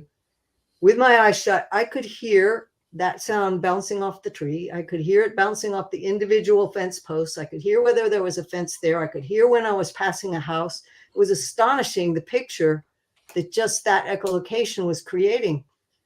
We never explore those things. We're taught really early, shut up and put up, focus on your math on the page, whereas kids are constantly open to that stuff. And so I'm curious. When I read that article, I said, how sensitive is our hearing? How much could I figure out in the dark with my eyes shut, walking down the road? Can I move down the center of the road and not wander off the edge of the road based on the sound of my hands clapping? And it was amazing how much I could pick up just in a 5-minute experiment. Try it. Try it. Yep. No, that's great. We did an experiment once with search and rescue. We were trying to figure out why our horses and our scent trained horses and our scent trained dogs would lose and pick up the scent. And the instructor that was working with us that day took a rag soaked in something that smelled very strong and tossed it up in a tree and said, I'm not going to tell you where this is. Go find it. And the way that scent moved, the way it appeared and disappeared, the way it was strong depending on the air currents, the way it changed when you walk from the shade to the sun and the air heated, the way when you got within 6 feet, suddenly you lost it. You couldn't find it anymore until you were suddenly right on top of it. So you kind of had to cast around to figure out. You had to start using your eyes to see what was out of line that was throwing off the scent. It made it much clearer to me, having watched dogs or hounds work a scent, why they pick it up, why they lose it, why it changes, why the gradient of where that scent's going to catch. Is it going to catch on the grass? Is it going to catch on this line of bushes? Which way is the wind blowing? So how many of us try experiments with our own senses to know what we can do and can't do, or understand how an animal is going to work a scent when they have a different range of ability? People could do much, much more if they were curious enough to try it. So yeah, that was completely shocking, because suddenly we had to work scent like a horse or a dog would without knowing where the source was. And it was an eye-opener. So unfortunately, we get older and we don't have time to play. But I seem to be broken. If I hear about something cool like that, it's like, well, what happens if we try it? So it's about breaking the envelope. And a good book does that too. And a lot of those experiences make it into your books, it seems. Yeah, they do sometimes not. There's no room for them. I'm not going to bend the book out of line to put something in there, but if I stumble across it and it's like, oh, this belongs on the page here, absolutely. So yeah, I've tried some pretty edgy stuff, and a lot of times it will come into play in a book.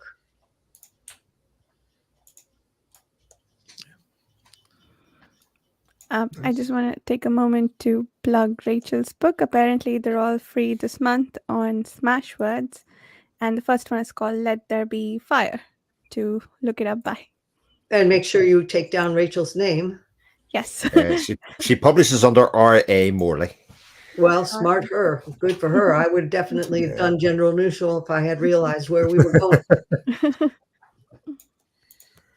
And Rachel says, I got to move up Janny's books on my TBR. Every chat got me hyped. Too many amazing writers, not enough time. Problem with all our lives, Rachel. So true. Yeah, but you know, time is elastic. When you're really focused and having fun, and when you say, I don't have time for that, well, what it means really is you chose to put other priorities. Yeah. And sometimes you have to because obligations force that. But there's always that 5 minutes between here and there. There's always that 15 minutes. So I find ways to, I have a book on my desk all the time. And if I hit a blank spot and I just want to rest my brain, I will pick up. Hopefully it's not too good a book because then I don't work.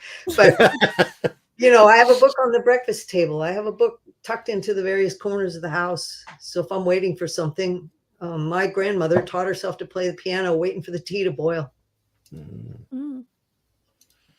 Oh, yeah. So I don't want to hear don't have time. It means you weren't willing to take what little bits of time you could. And there's nothing wrong with that. So I taught myself the guitar. Just have it sitting in the living room at all times so that when I walked in the room, I picked it up and held it. And whether it was actually doing... Yep, you hang it on a guitar stand so it's sitting right there and you'll definitely use it. Yeah, I was always holding it and at least doing something with it. Whether it was conscious practice or not, I was always just kind of footering, as the saying would be around here, I was footering with it. Well, when I was in high school, there was another bed in the room, and I always had my guitar out on that bed. It never, ever got put away. Yeah. But we didn't have telephone, social media, and we didn't have phones, and we didn't have, you know, it was a different world. Yeah.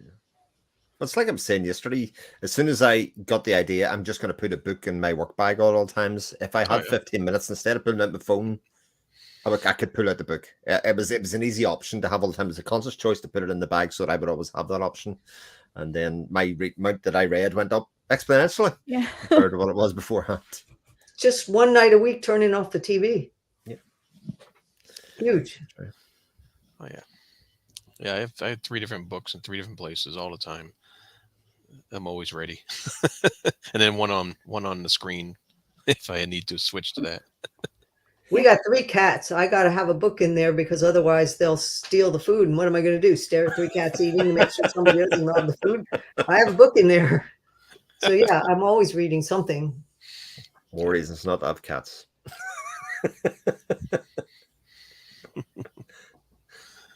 I'm ready to go read this. Yeah. Me too. Oh, looks like you started. Blow out of it on the first chapter. You'll have a good time.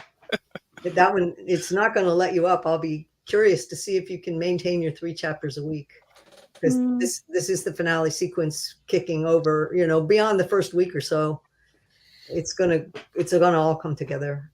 So I'm tremendously excited. You're a great group of people. I've seen what you put up on your channels, both of you, Chris and Jared, and Varsha too. And it's awesome to have a group of people bringing this much intelligence to this story. Because it was made for you. It was made for that. I'm Not very much everybody's enjoying it. perhaps, but it really was made for people like you that want to think. And so it's a privilege to have you spending your time on it. Very much a privilege for you to share your thoughts and enrich that experience, Johnny, because you can you have your own thoughts by yourself. Then we do it as a group, obviously, with the group that we have here, and then we're lucky enough to have yourself then at certain points to come along, and every time you do one of the conversations, it adds another element of stuff that either I didn't realize yet, or somebody else puts another slant on, or somebody gives it some more context, and you just kind of go, right, I want it, as Jared quite rightly said, I just want to go read more of it now. That would be very nice. Well, somebody a lot wiser than me once said that a story is a gift of experience given to someone else. Okay. And a book can do that. It has that power. And so I try to take that with a great deal of respect. If somebody's going to take the time out of their life to read the words that go on the page, they're not going to be handed something that was thoughtlessly done. It certainly is not that. Certainly is not that. Yeah, that's true. And the best part about it is some of my readers have come back to me and handed me some of the most enriching experiences I've ever had. I've talked to people I never would have met. I've had people tell me things from the other side of the world that just blew all my gaskets. So books can bring us together in ways that society wants to divide us. And so I really appreciate that we can build bridges through stories. It's brought some amazing people into my lives that I never would have met. Cool.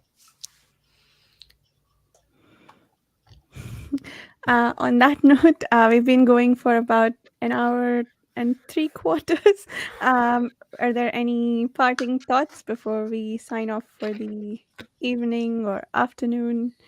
I don't think it's anybody's morning. Maybe it will be when they get to watching it, though. It might There be. you go. So yeah, how scattered are we as regionally? I think there's 2 Pacific time zones. One, you and Jared are in the Eastern time zone, Yeah. I believe. Yep. Yeah. And Chris is in And British summertime, so GMT +1 at the moment. GMT +1, right? Which I don't understand at all. Greenwich Mean Time. Greenwich Mean Greenwich, Time. England, Mean Time 0. That's where you Okay. start. That's a 0-0. And from There's March a line, till and you can stand with one foot on either side of it. yes, that's true. It actually is a line. That is. Yep. So GMT, see, you can tell you're talking to a navigator, right? Yeah. Because it all runs on Greenwich Mean Time. Yeah, there you go. Ah. So yeah, the old days when you had a sextant and you had to go off Greenwich Mean Time or you couldn't decipher the tables. Yeah, we're talking another language that's gone now that there's GPS. It's astounding. People can't even use a compass anymore. It's scary. Yeah. But So yeah, GMT, I get it. So after March, the Right middle here, of you March, know. after the equinox when our clocks change, we call it British summertime, but everybody else calls it GMT +1. I think is Yeah, is right. fine. Okay. All right. Yeah. So yeah, the number of times people say, "Yeah, we're going to meet at such and such time, Eastern time," and I'm going Mhm. Eastern Standard or Eastern Daylight, and they go, "What's the difference?" And I'm going, I'm used to changing the navigation tables from EDT to EST, so it's like I have to ask, don't I? Because I was brought up on a different system, and I could be off by an hour. And what if you guys were all here giving your time? True. Nothing as volunteers. You're all excited to do this live stream, and Janny's off by an hour because she didn't ask which time zone, whether it's standard or daylight. It happens. It happens. I think Layla and Steve are central as well. I think that's very there. I think so. Yeah. So quite spread. I always omit the standard or daylight because I am always confused about which one's going on. So I just say Pacific time or Eastern time. Now I'm realizing that could be confusing as well. You can ask me, Varsha, because I always know. It's an old holdover, like I said, because I was offshore on very tiny sailboats in a very big ocean. And you had to know the time zone you were in, and you had to know how to convert it to Greenwich Mean Time. And if you got in trouble and you had to, God help you, flag down a freighter, they weren't going to stop anyway, but you better know where you are. So old habits die hard. That would be a great WhatsApp group chat, Deadite or standard. Just you type in a question, D question mark, or S the question mark, and that's just a stream of Deadite or standard answers. That's it. Yeah, that would be quite nice. That's cool. I didn't know WhatsApp did that. No, you could just set one up. That's I'm just saying. Like Oh. that's all that chat would be. It's just queries on which time zone. Yeah. Talk to what's its name? I forget. The open ChatGPT. ChatGPT. See, back in the olden days, we had the speaking clock. You see, if you wanted to know at the time, there used to be a phone call, a phone number used to ring up, and it used to tell you what time it was currently. That's, the people of a certain age will not appreciate that was actually a thing that people used quite regularly. Can't do an analog clock anymore. Yeah, well, that's the scariest one though was driving to a Scottish Games with the pipe band, and the young kid next to me saying, which does the sun rise on the east or the west? Oh boy. He didn't know. And we're going to North-South Highway. He didn't know. And I said, why are you asking me this if you don't know? And he said, I want to know which side of the car to sit on so that the sun isn't on my phone screen. Well, at least he's asking for a question. He's planning. There you go. Some foresight there. Gotta learn something new every day, right? No survival instinct left whatsoever without It that wasn't a phone. meaningless question. It was. Rachel says 6:30 is my favorite time, hands down. Is In that what season, 6:30 though? regular time the way most people get, or is that 6:30 military time? Better know who you're talking to, right? Because all of search and rescue runs on military time. Mm. So if you say 6:30 is your rally point, and it's 6:30 at night, according to what most people call 6:30 at night, nobody's going to show up at the time you think. You're going to be late. Bedtime. Oh, Yeah. So yeah, it's funny how different cultural things change the scale. Yeah. Where things we all take for granted, something as simple as what time is it? Or where are we located? Can get really scrambled. No wonder we have wars on this planet. So, That's funny. That's funny. Okay, so Chibi Po, would you like to do some outros? Start us off. Did we lose? Sure. Yeah. Well, again, as Chibi Po, found on Twitter as Chibi Po1, and on the page chewing forums. Have a little YouTube presence, but don't have anything really there.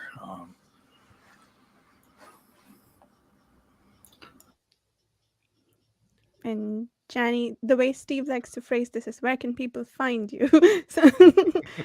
Last time I checked, I didn't have any imposters. If you spell my name as it's spelled on the screen there, I'm the only one in the world. So you should be able to find my website. It's official. And I'm on Twitter, and I have occasional pass through of our fantasy, and I have a Goodreads account, and there is a Facebook page, but I don't answer mail there. My web guy helps me run that because it would be too overwhelming. But my email address is posted on my website. You can always reach me, and I bop through Twitter once a day, so I will see if you post at Janny Wurts. My DMs aren't open to people I don't follow, but if you post an at to me, then I'll know that you're trying to flag me down. So I'm not hard to find. Cool. Yeah. And I would like to say Janny's website is fun to play with the map. So if you go to the map of Athera, it's a lot of fun to play with. I like moving that around and looking at the different places I'm reading about. There's a big wiki too. There's an Athera wiki, and it's divided by volumes, so you won't spoil yourself if you don't go into the volume that you haven't read yet. Yeah. So there's a pretty extensive resource there. It's very cool. For anyone listening who has not ever tried the books, I have excerpts in all formats, downloadable, e-formats, read it on the page, bring it down in PDF, bring it down in MP4. They're little clips that are audio. You can go kick the tires. Be my guest. The website's set up to help you. And if you're a writer, there's a tip for writers section. There's huge pages of proofreaders marks, which are helpful to know. There's an enormous section written by my copy editor for common mistakes that people make when they're writing prose for fiction. And you go down that list, you can do 90% of cleaning up for a copy editor yourself. So there's resources on that page beyond just about my books. Yeah. Check them out. Cool. Yeah. So I'm Jared. I run the Fantasy Thinker YouTube channel. So you can go there, check that out. And I haunt the page chewing forum as well. And I'm on Instagram too, but those are the two main places I'm around. Yeah, my name's Chris Mohan. You can find me at my YouTube channel, Chris Space Mohan, Mohan, for when I occasionally post. Or you can find me on the page chewing forums. It's pretty much the other place to find. Yeah, Steve deserves a hand for producing the page chewing forum that we all enjoy so much. He does a phenomenal job. It covers so many subjects that are relevant to fantasy and science fiction and horror, and producing as a YouTube and blogs. I mean, the richness of that site is phenomenal. He puts his real heart into it. So it's friendly. It's a real sweet place to hang out. I recommend it highly. Yeah, it's definitely my favorite book community to be a part of. I am a gigantic introvert, so it's hard for me to find people to talk to. And the page chewing forum has been so welcoming and awesome. And I found all you wonderful people there as well. So yeah, check us out on the page chewing forum. And sorry, Chris, I did not let you do your outro.